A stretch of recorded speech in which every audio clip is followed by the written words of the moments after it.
Have you ever felt like some of the feelings that you have are not actually your own, that you might actually be picking up other people's energies? That's called an empath. SreeRatna is an intuitive healer and breath and meditation master. We're going to talk about what it means to be an empath and some of the tools that you can use to protect yourself. So I thought it was really important to just have a chat because a lot of people talk about the word empath. I'm an empath. You're an empath. And I feel like we don't really know what that means. So basically, as an empath, from I guess what I would say an Eastern perspective, what I perceive that to be is that you're highly sensitive. And you're highly sensitive to what's going around you. And we have different ways of perceiving life, obviously our mind and our body, but we also perceive through energy. So most empaths are very sensitive to that energy, and they're also sensitive to what other people's thoughts are, because ultimately what creates all of this, one of the major things that creates life is our thoughts. So when an empath is in a certain space, they're also picking up people's habits, they're picking up their thoughts, and ultimately they're getting into their energy field and allowing it to come into their own energy field. Do you think a lot of people have this ability and they have a lot of anxiety or they're stressing out? And especially right now, the way that the world is and there's so much emotion and that we're just picking up energies from other people. Like, how would you navigate through that for me? So it's interesting. I'm having a lot of people who I never usually have conversations with about energy or even being an empath saying, I think I'm picking up other people's stuff. I think I'm picking up what the world is going through right now, because right now everything is sensitive.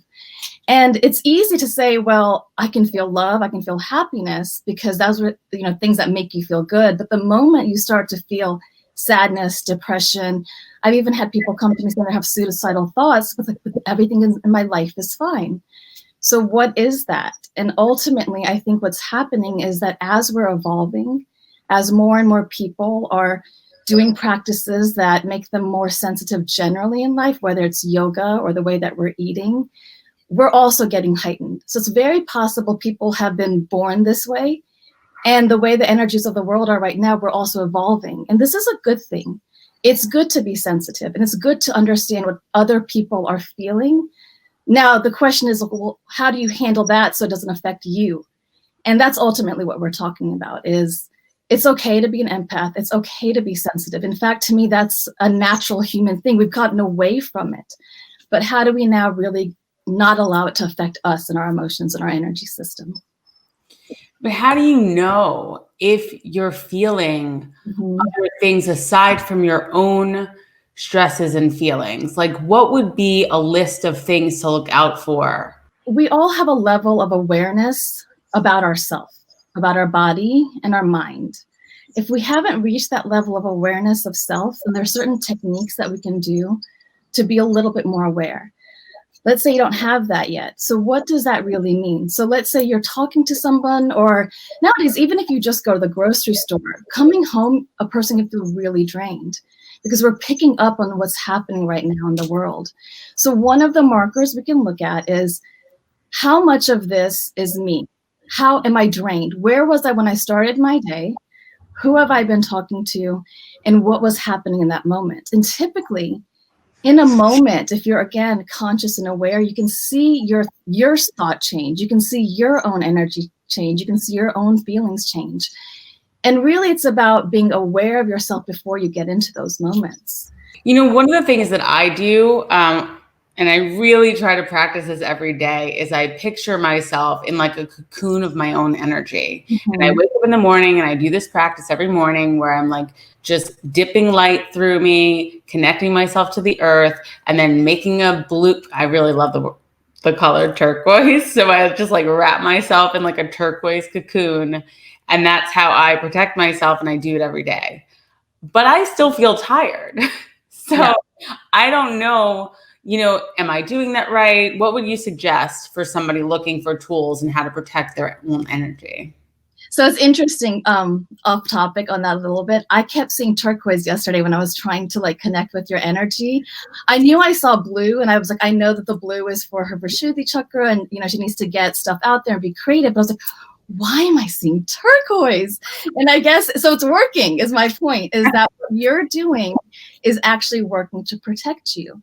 So I look at the way that empaths or anyone who's highly sensitive to handle things, you can either protect yourself and also what do you do to cleanse yourself? So what you're doing is a protective mechanism, and that's great. And there's several different ways that people can protect themselves. People who are Reiki healers or pranic healers have different mantras or different ways to connect to the divine to create a shield.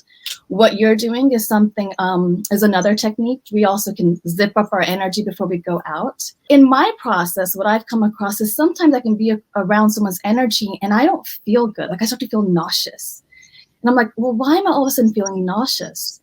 It's very possible I'm picking up on their energy. So what I automatically do is start to click a mantra in my head. That works for me because mantra is a sound, a vibration. And the language of energy is vibration. So I try to find the one that protects me and works for me. So these are protective mechanisms. Now, what happens when you come home? Now we have to cleanse. So there are different ways to cleanse.